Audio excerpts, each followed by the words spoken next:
¿Quiénes nos visitan por primera vez, además de por acá? Ok, pues muy bienvenidas. Las personas que nos están escuchando, pues quienes nos están escuchando por primera vez también, bienvenidos. Y quienes nos vayan a escuchar en YouTube luego, si es la primera vez, pues también, bienvenidos. Me honra mucho, mucho, mucho ser la primera persona que escuchen del grupo. Nuestro grupo se llama Aprender, Servir y Vivir. Nosotros somos un grupo interdenominacional, es decir, no nos adscribimos a ninguna fe en particular, respetamos las creencias de todos los asistentes. Lo que buscamos es promover un poco, digamos, como el conocimiento de la vida cristiana, dar un poco a conocer en qué consiste la experiencia de Jesús.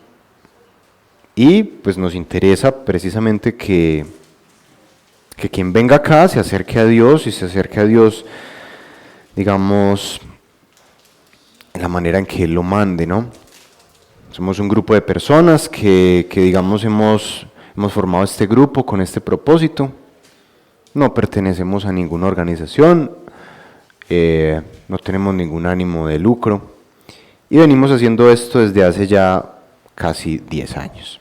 Nos pueden encontrar ahí en YouTube como ASB, Aprender, Servir y Vivir. Ahí tenemos pues ya un buen material, seminarios, charlas, audios que prácticamente son pues podcasts de una hora y media, un poco más, para que escuche mientras haga oficio en la casa.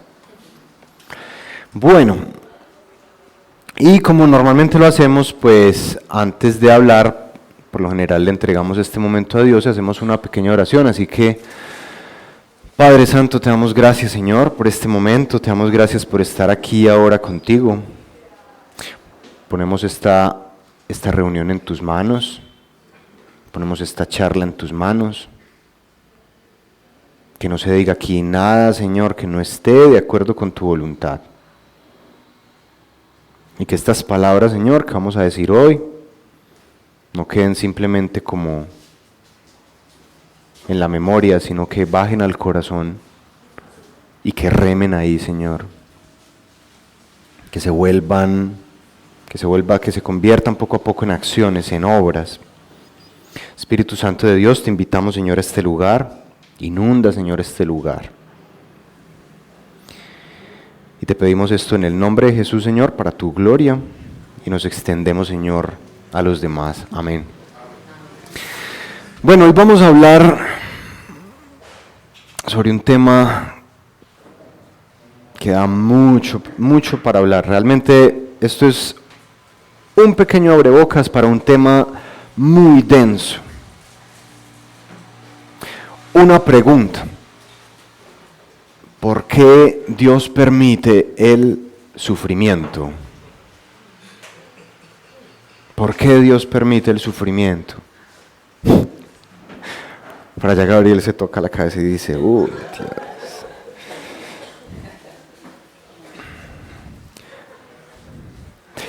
Esta es una pregunta que digamos, desde la filosofía se ha tocado con, digamos, se le ha puesto el nombre de el problema del mal, y es un problema filosófico que le han dado todas las vueltas que usted quiera y le van a seguir dando todas las vueltas que usted quiera.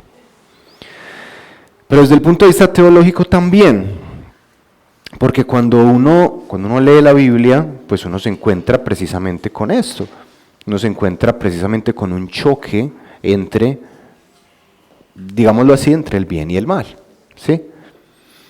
Pero una de las cosas en las que uno se detiene a pensar cuando está leyendo la Biblia, sobre todo cuando uno pasa por ciertos libros, uno de ellos es, por ejemplo, el libro de Job, uno se pregunta, así como Job se preguntaba, así como los personajes del libro de Job se preguntaban, bueno, pero Dios, ¿por qué permite esto?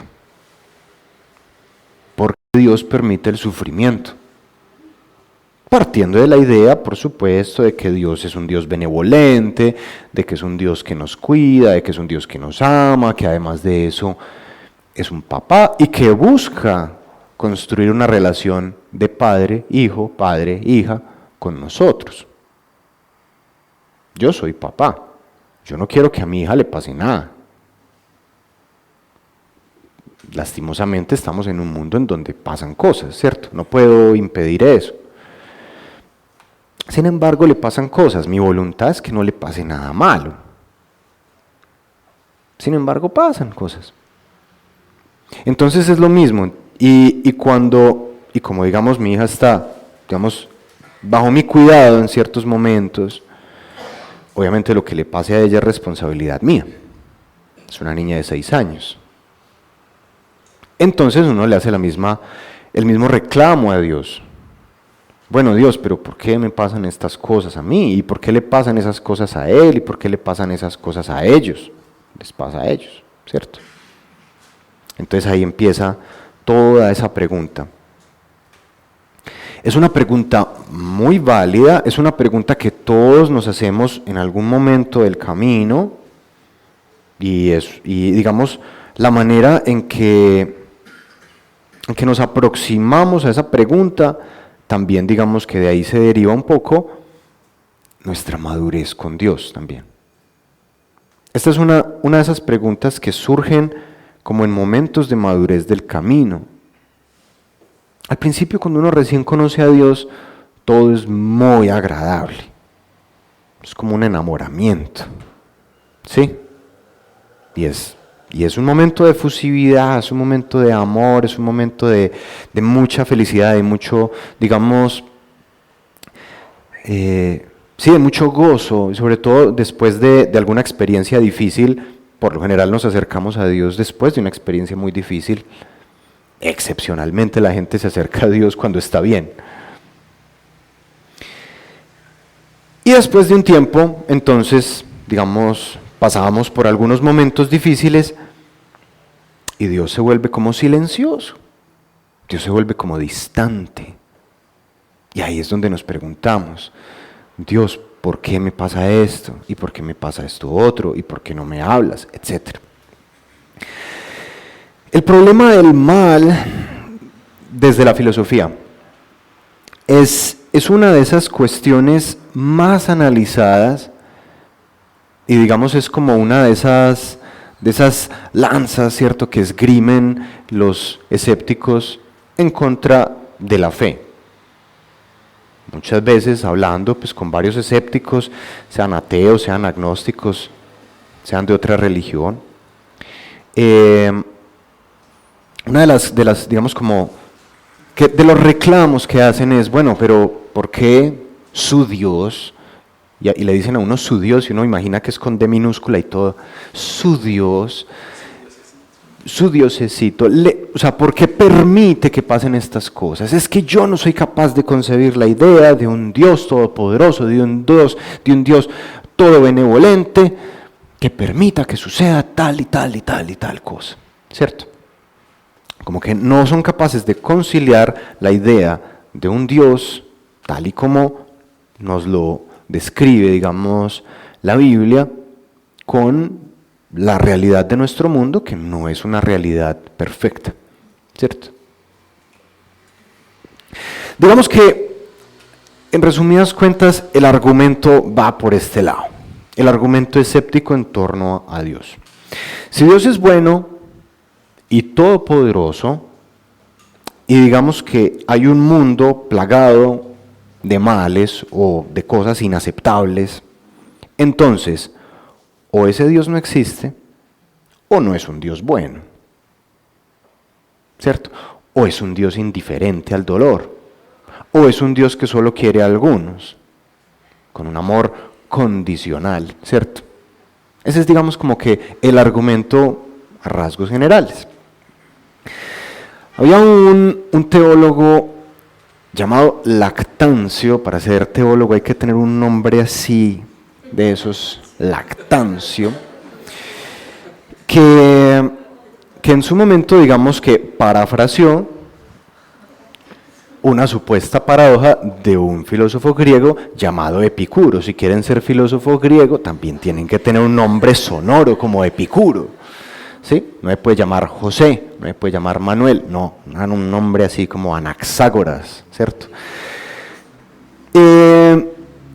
Y parafraseó una paradoja inexistente porque Epicuro no la dijo, entre otras cosas, a pesar de que Epicuro pues era bastante crítico, digamos, de posturas como esta que nosotros defendemos.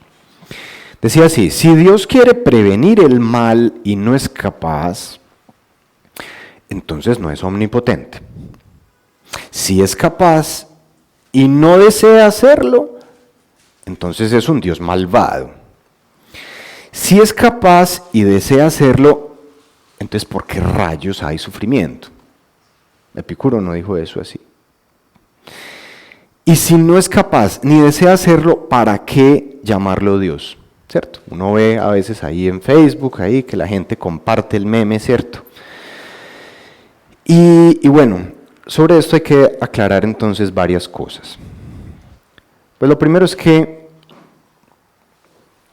esa paradoja tal y como está ahí expresada, pues digamos que tiene muchas espinitas. Eso es como cuando uno va a comer pescado y tiene que masticar muy despacio porque hay muchas espinas ahí.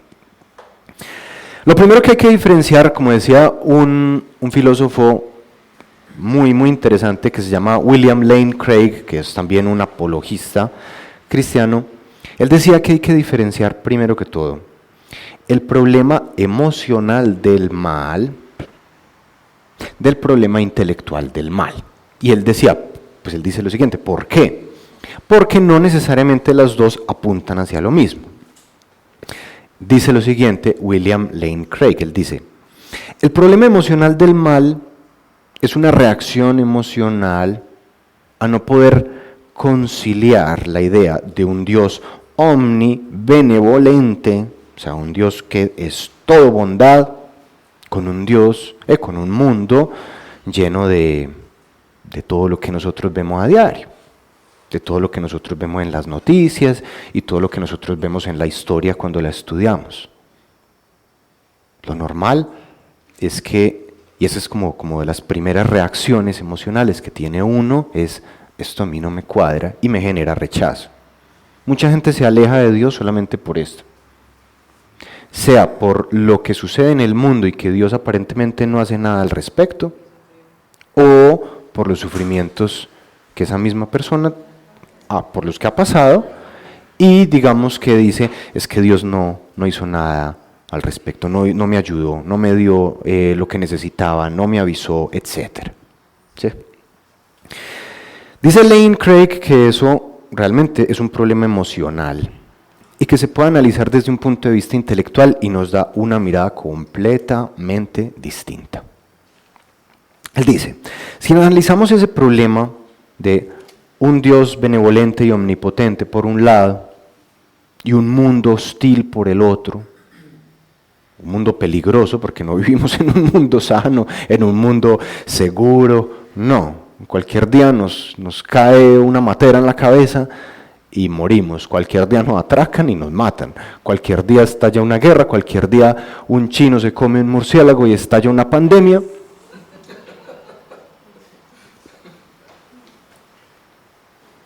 Y acá estamos. Entonces él decía, hay dos formas de verlo, una lógica y una, digamos, probabilística.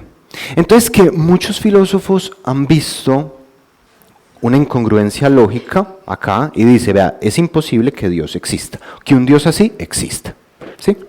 Que un Dios bueno y omnipotente exista en un mundo como en el que vivimos. Eso lo escribían sobre todo después de la Segunda Guerra Mundial, después de ver el Holocausto nazi. Decían: ¿cómo es posible que un Dios permita que eso suceda? Ese Dios no existe y punto. Y en eso fundamentaban, digamos, como su rechazo. Ahora, ¿qué hay que decir ahí? Que la existencia de un mundo hostil no tiene nada que ver con la existencia o la inexistencia de Dios. ¿Por qué? Porque Dios podría tener un interés en permitir ciertos sufrimientos. A Dios le podría interesar que existan ciertos males. Hombre, pero ¿por qué? Ya, espere.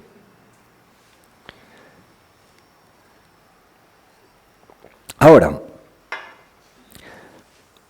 esto llevó entonces a otros filósofos, a otros escépticos a decir, bueno, no es que no exista, es que es poco probable que exista, ¿cierto? Y ahí ya la discusión es completamente diferente.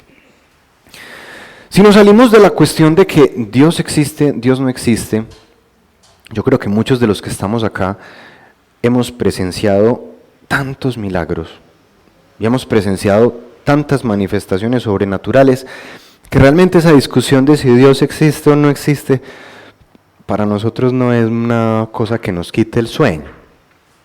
Hemos visto tantas sanidades, hemos visto liberaciones, hemos visto milagros económicos, hemos visto cosas que nos alegran mucho el corazón.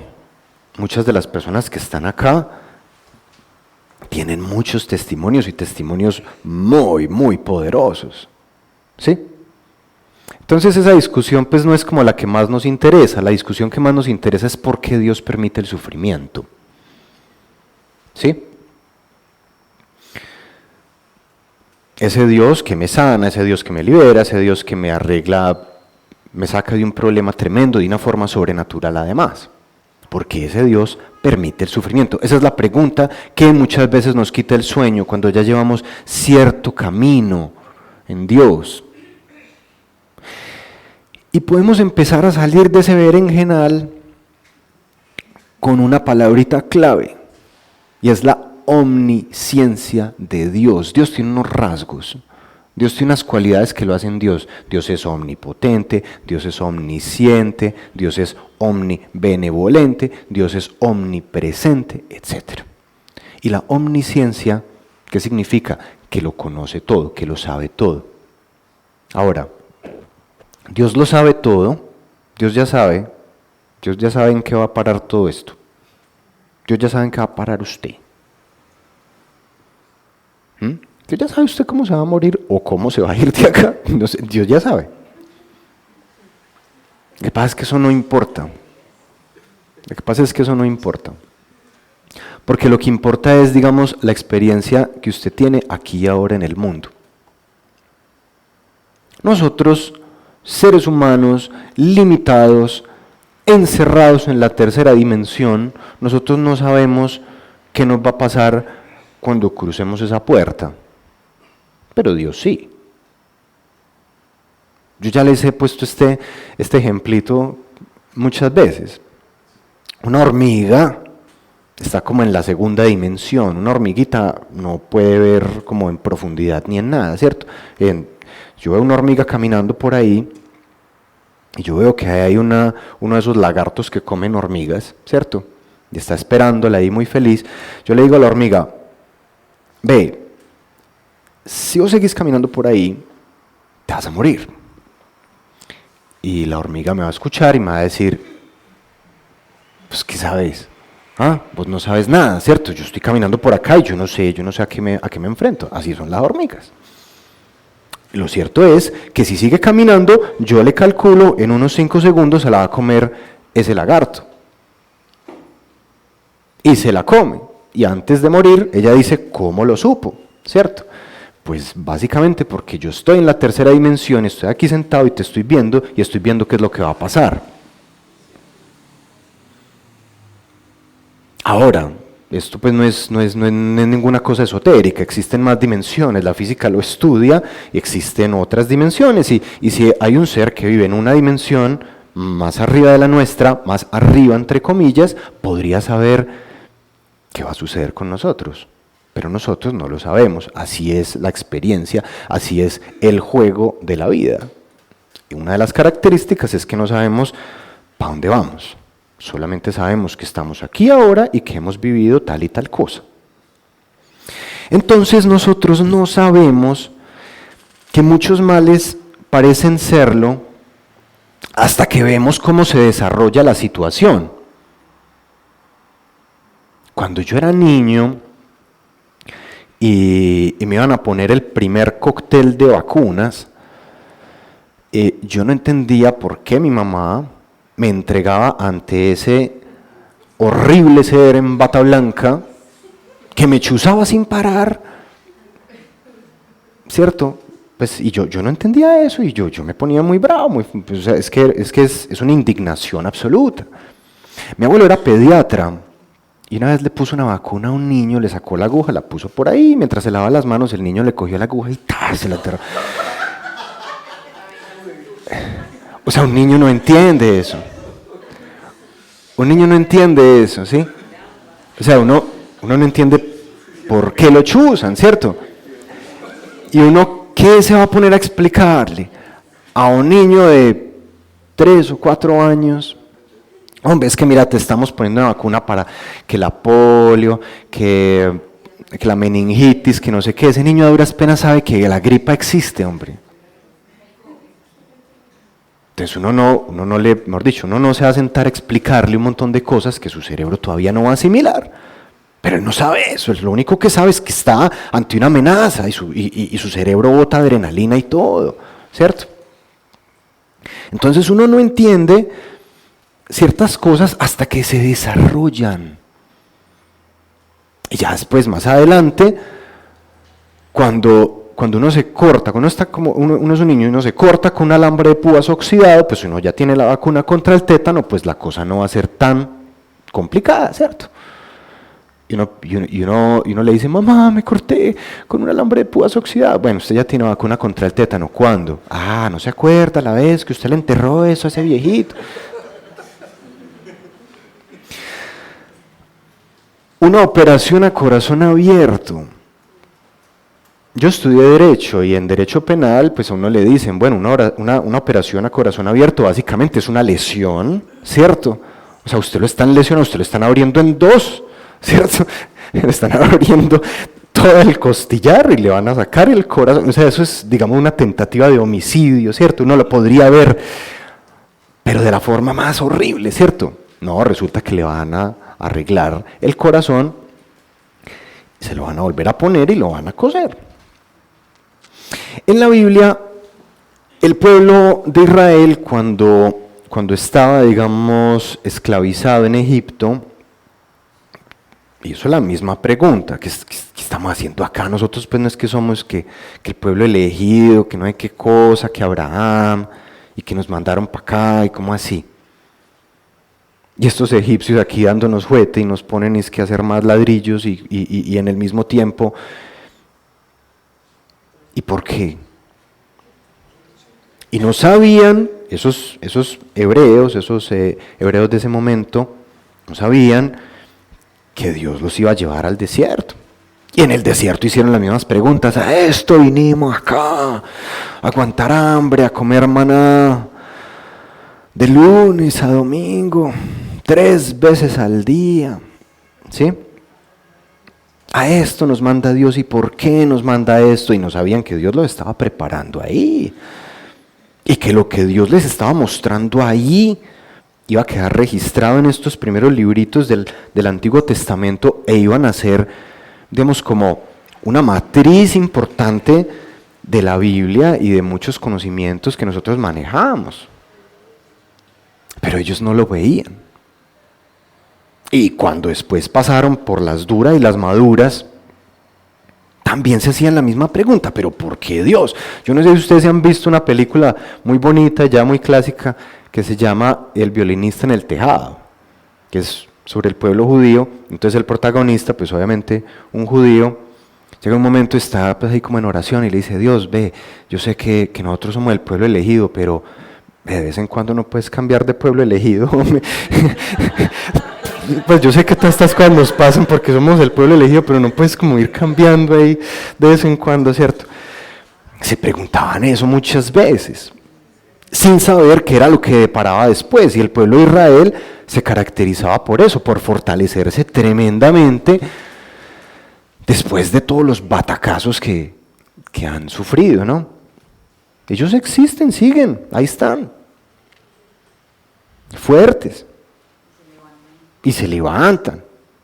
Y Hitler dice, no, los vamos a matar a todos. Pues no los mató a todos, ahí están, hermano. ¿Sí? Igual, los apóstoles con Jesús. Ay, maestro, ¿cómo así que lo van a matar a usted, maestro? No, no se deje matar, maestro. Y Jesús, no, es que usted no entiende. Y van y matan al maestro y todos corren y dicen, pero ¿por qué? ¿Por qué? ¿Por qué? Y resucitan y Jesús dice, ¿vio? Y dice, y a ustedes también lo van a matar.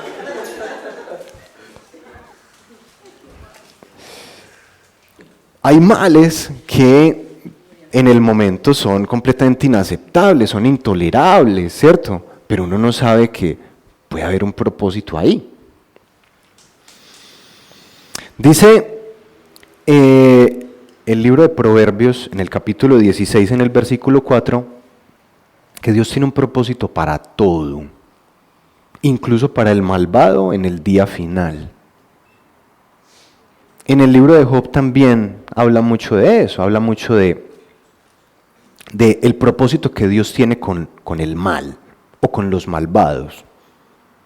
Porque pasa mucho que hay cosas, digamos, o sea, hay personajes bíblicos, pero personajes en la vida moderna e incluso en la vida, pues ya en los asuntos personales, que parece como si estuvieran ahí, o sea, creados, digamos, villanos, pues como el faraón, pues de Egipto, ¿cierto?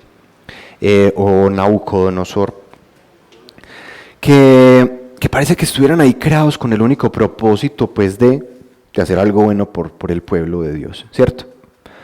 Pero también hay situaciones en las que uno dice, bueno, Dios de pronto no lo puso ahí, pero se aprovechó su iniquidad para hacer otras cosas. Pasa eso también. Vaya usted a saber si ya todo eso estaba, digamos, dentro de la soberanía de Dios. Eso no lo sabemos, eso lo sabremos, pero no lo sabemos. Cuando uno le plantea eso a un escéptico, dice, bueno, pero es que puede haber un propósito en el sufrimiento, puede haber un propósito en el mal. Él va a decir, pues que yo no lo veo. Pero si yo le digo, vea joven, en este salón no hay un elefante adulto, como decía alguien que vi en internet en estos días. ¿Estamos de acuerdo? Sí, estamos de acuerdo. ¿Por qué? Porque es que un elefante adulto es muy grande y usted mira para allá y mira para allá, usted no lo ve. Pero si yo le digo a usted, en este salón no hay un mosquito, ¿usted qué me diría? Pues vaya usted a saber. Mosquito puede estar ahí detrás del parlante. Y si alguien tiene la mala fortuna de dormir, de pasar la noche acá, le va a zumbar aquí a las 2 de la mañana. ¿Cierto?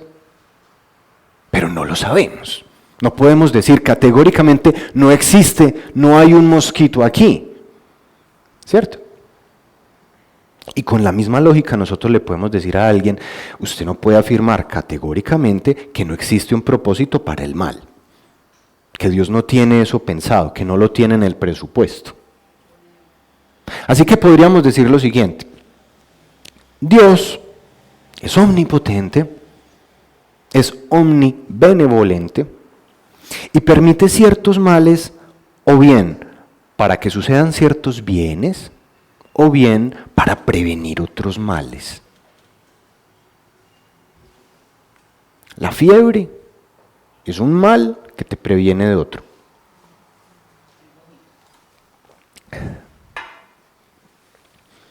Y un chancletazo bien dado a cierta edad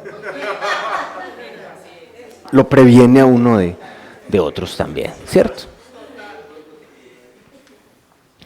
Entonces, ¿qué sucede? Dios no ha creado un mundo, digamos, impoluto, impecable, perfecto.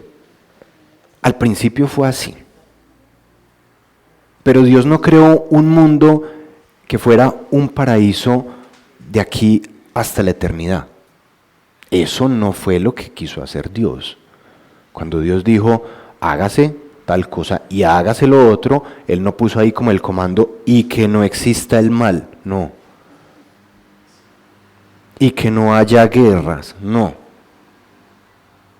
Y que no haya impuestos, no. No, Él permitió que pasaran cosas, ¿sí? O sea, Él hizo un mundo con unas reglas del juego en donde la libertad, el libre albedrío era una de ellas. Y es un mundo en donde, digamos, la maldad es una opción. Está diseñado para que usted pueda elegir todos los días entre amar o dejarse llevar por el temor, con todo lo que eso implica.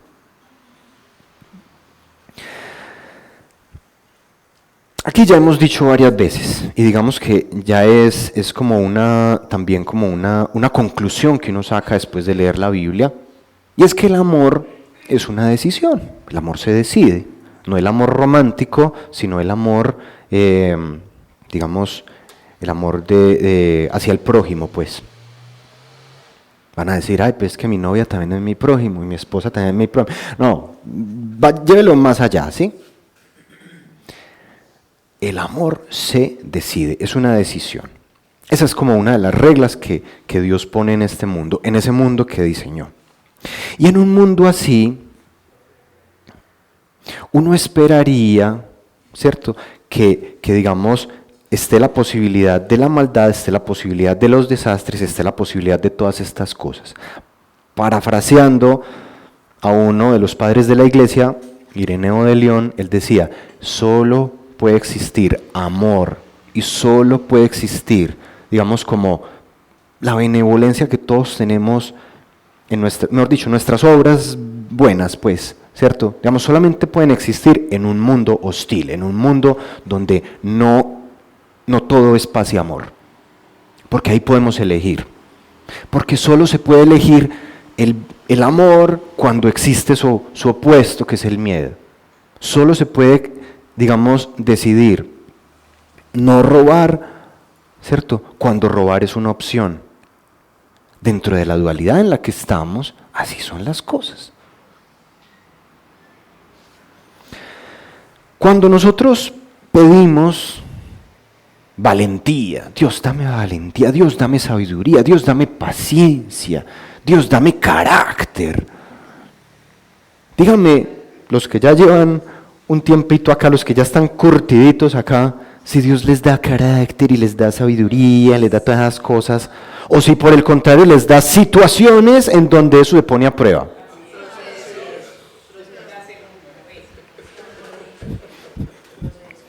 Así es, o sea, Dios no te va a dar ciertas cosas, Dios te va a dar situaciones, te va a dar la oportunidad en donde puedes poner a prueba eso. La práctica es el maestro finalmente. Finalmente, es cierto, y digamos que Dios no nos crea como seres autómatas, a Dios no le interesó crearnos como seres autómatas, a Dios le interesó crear seres que podían elegir amarlo a Él o no, y amar al prójimo o no.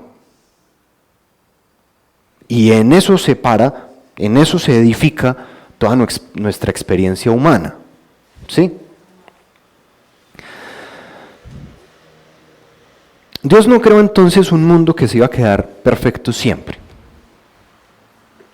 A Adán y a Eva, Él les ofreció el camino de la vida y la serpiente les ofreció a ellos el camino de la muerte. Y Dios se los cantó antes, vea, ustedes prueban eso y van a morir.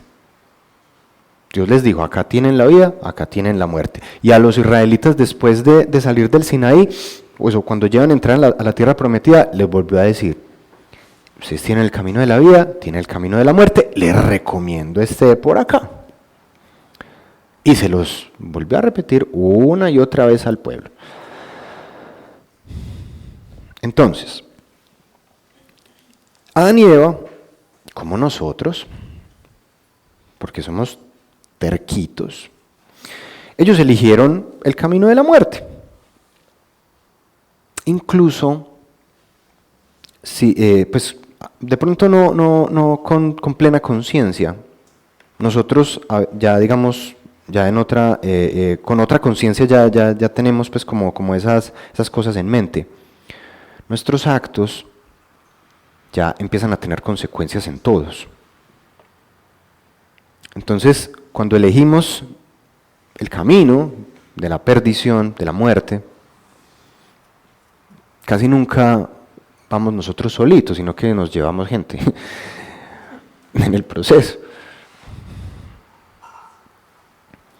Y eso es lo que hace también, pues digamos, como que el mundo sea mundo, entre otras cosas.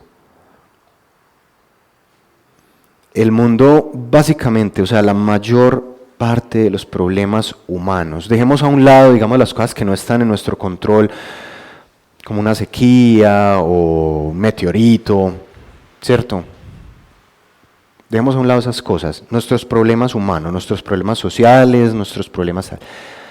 Básicamente, ¿en qué consisten? Consisten en que hay gente que decide el camino incorrecto. Y un político dice, bueno, con esta plática de acá, vamos a hacer un hospitalito por aquí, pero yo me voy a quedar con este pedacito. Entonces vamos a hacer medio hospitalito, ¿cierto? Entonces eso genera unas consecuencias, ¿sí? Y se vuelve una reacción en cadena, porque no solamente este man, es que es este otro, es que es esta otra, es que es este otro, haciendo lo mismo al mismo tiempo. Entonces, ¿qué hacemos? ¿Qué tenemos? Causas y efectos simultáneos.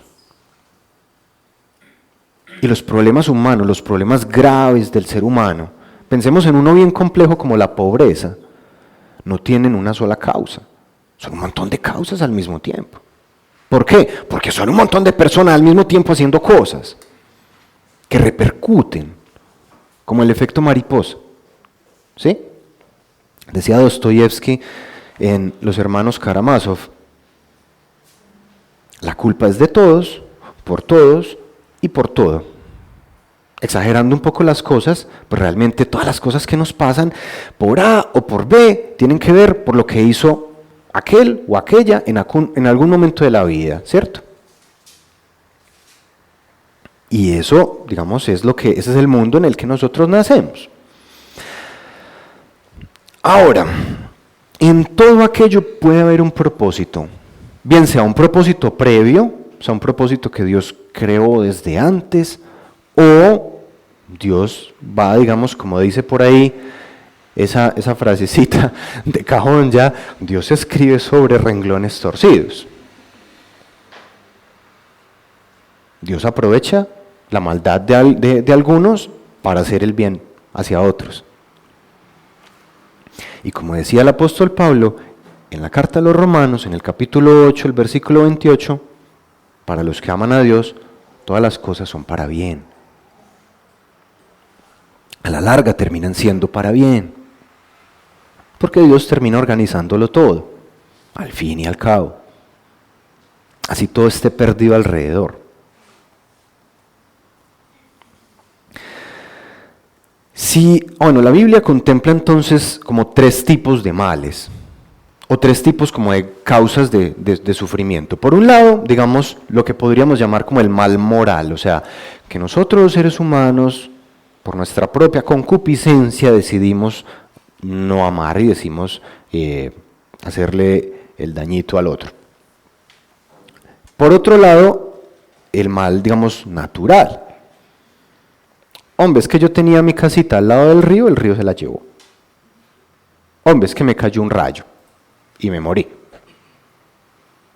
Hombre, es que, pues no sé, hay inflación y perdí mi negocio y, bueno, me quebré. Para que no seamos, pues, tan dramáticos, todo no es la vida y la muerte, ¿cierto? Y también la Biblia contempla el mal sobrenatural. Y es que hay un mundo sobrenatural y hay un mundo sobrenatural que opera sobre el nuestro, y nosotros vemos, digamos, como las acciones de ciertas entidades que nos hacen daño. Y ya lo hemos visto acá muchas veces, ¿sí? Y ese es el mundo, ese es el escenario en el que estamos. ¿Qué pasa, hombre, si se cumpliera el típico deseo de todo niño chiquito cuando sopla las velitas del cumpleaños y se siente muy altruista, quiero que haya paz en el mundo, y él sopla las velas y yo quiero que todo sea perfecto. ¿Qué pasa si Dios de una borrara todo el sufrimiento, todo el dolor, todas las cosas malas del mundo? ¿Qué pasaría? El juicio final, la nueva Jerusalén, y todo se acabó. Y cierre y apague y vámonos.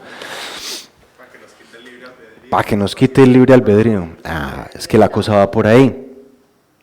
Si Dios borrara de un manotazo todo el sufrimiento, el más espantoso que ustedes se alcancen a imaginar, hasta el más inofensivo, de una, digamos que la experiencia humana dejaría de ser lo que es. Esta experiencia que nosotros vivimos, que al final es una prueba, dejaría, digamos, de tener las reglas básicas del juego. Y el juicio que nosotros vamos a tener cuando muramos, pues no va a tener, digamos, como la misma efectividad. ¿A partir de qué nos van a juzgar? Ya sabemos que el juicio final es un juicio de amor. ¿Qué tanto ama usted? Pongamos su amor en una balanza, ¿ya? No tanto vamos a ver los pecados que usted cometió. Es que ese día usted no devolvió esa de vuelta. Ese día usted, señora, se robó unas uvas en el supermercado. ¿Cierto? No, eso es qué tanto ama usted. ¿Qué tanto decidió usted amar en lugar de otra cosa? ¿Cierto? Dios rompería las reglas de su creación, porque entonces nos volveríamos unos autómatas. Y Dios no nos creó así, y a Dios no le interesa crear un mundo así. A Dios le interesa crear un mundo como lo creó. Y que nosotros, cuando muramos, podamos decir, vea, yo merecía la muerte. Y, digamos, como que apelé, como dicen los gringos cuando están en un problema, la quinta enmienda. No, uno dice como, apelé a Jesús. ¿Sí? Y por eso no me condeno. Y a partir de que yo tomé esa decisión, vea las cosas que pasaron en mi vida. Y entonces allá van y le dicen a uno, si bien pueda pase. ¿Sí o qué? No habría libertad de elegir y no quedaría en evidencia que el camino de la muerte no conduce a nada. Y esta parte es importante. Porque digamos que una de las razones por las cuales Dios ha hecho lo que ha hecho, desde la creación del mundo hasta la resurrección, hasta el juicio final, etc., tiene que ver con mostrar, digamos, su obra. Tiene que ver con mostrar las consecuencias de sus decisiones, las consecuencias perfectas de eso.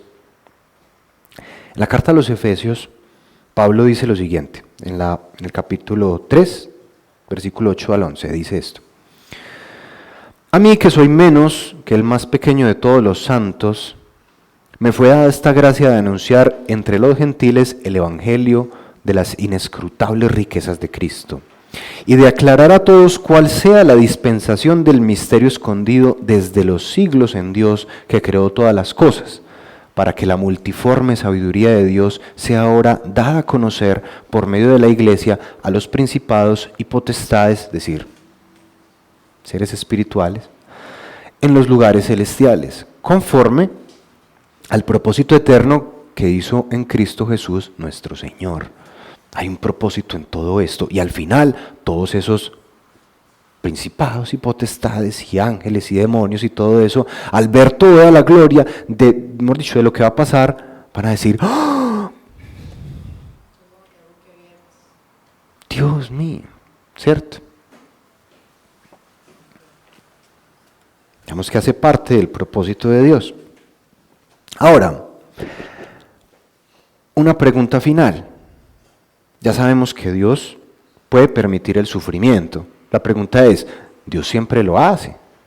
¿Es Dios siempre permisivo con el sufrimiento humano? No, no lo es.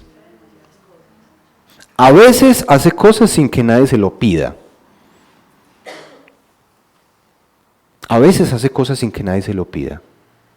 A veces salva a un profeta por acá y el tipo estaba ahí relajado, estaba durmiendo. El profeta Elías estaba por ahí durmiendo, se despertó y Dios le dijo: vea, hermano, que usted no ha comido nada, Tin.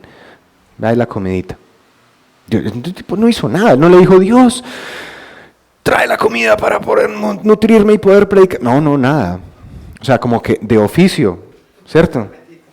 Sí, de oficio, vea, tome. O Dios lo protege, ¿cierto? Hay muchos testimonios de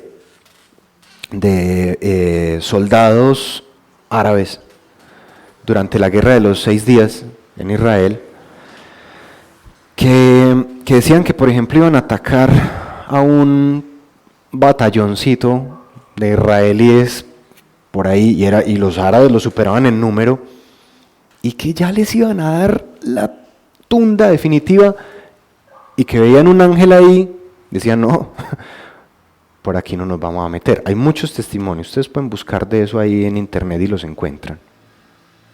Yo tengo una anécdota, no es mía, pero es de alguien muy cercano,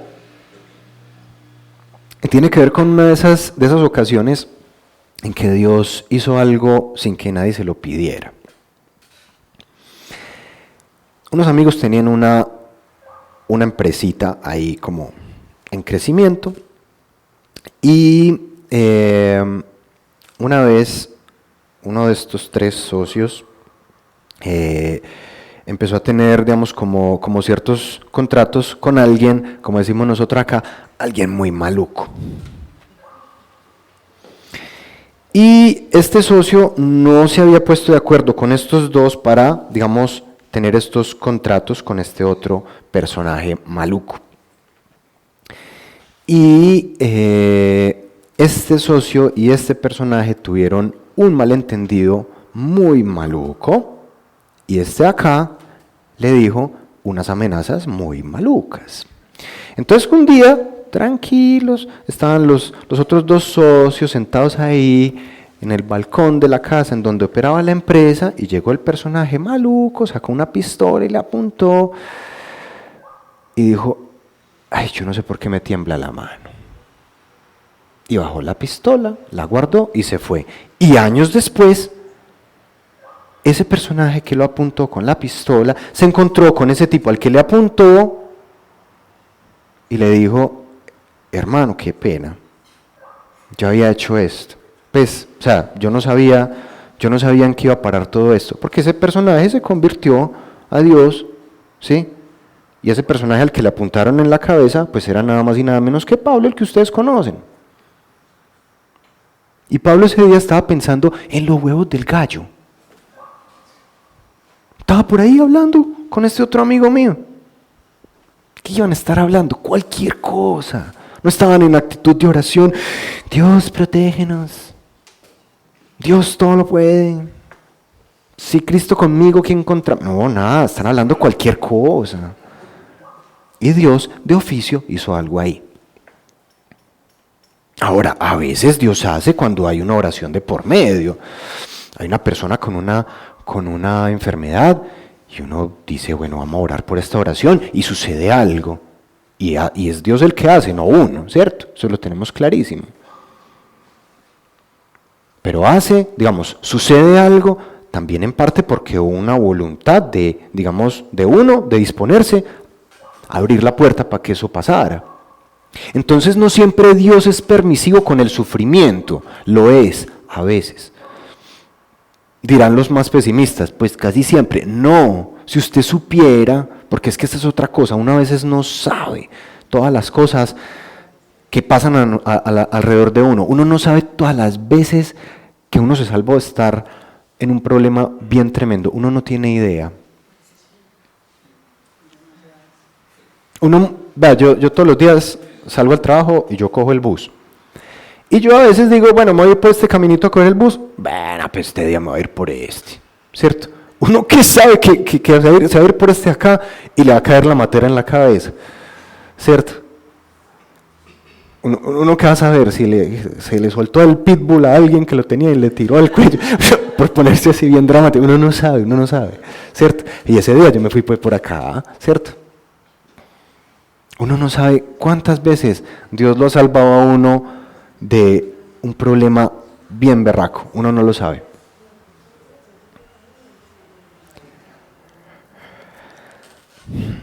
Ahora, por eso es que este mundo, como Dios lo ha creado, es así, ha sido así y va a ser así.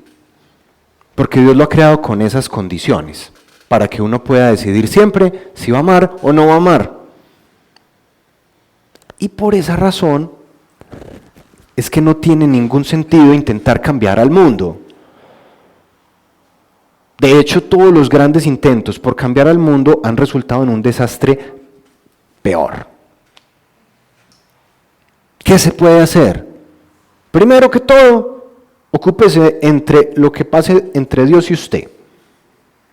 Arregle ese problemita de no estar salvo. Y dígale a Dios, hey, acá estoy. Y tengo mi vida hecha un desastre. Y Dios, quiero ponerla en orden. Primero que pase eso. Y segundo, mire a ver usted cómo puede ser luz y sal para los que están a su alrededor, para los que Dios le ponga adelante. De ahí para arriba usted no puede hacer nada más.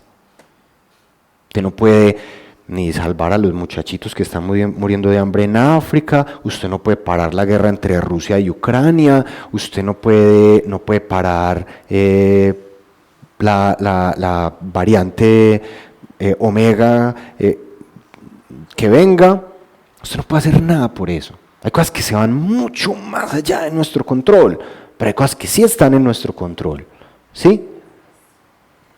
O parcialmente dentro de nuestro control. En nuestro control está arrodillarse y decirle a Dios, Dios, acá estoy. En nuestro control está tener un hábito de oración. En nuestro control está leer y meditar en la palabra todos los días. Eso está en nuestras manos. Eso se puede hacer. Ya de ahí para arriba uno no puede hacer nada más. En nuestro control está predicarle a alguien. En nuestro control está ir a servir como podemos hacerlo, sea con nuestro trabajo o sea, digamos, en un espacio como estos, o donde Dios lo ponga a usted. En nuestro control está perdonar, en nuestro control está hacer las cosas bien. Y eso es lo único que nosotros tenemos frente al sufrimiento del mundo, frente a un mundo hostil. Y es lo que han tenido todos estos personajes magníficos que tenemos como ejemplo, no solamente acá, sino en la historia. ¿Sí? Entonces, ¿por qué Dios permite el sufrimiento? Porque puede ser bueno o porque puede prevenir algo mucho peor en nuestras vidas, en el mundo, etc. Vamos a orar.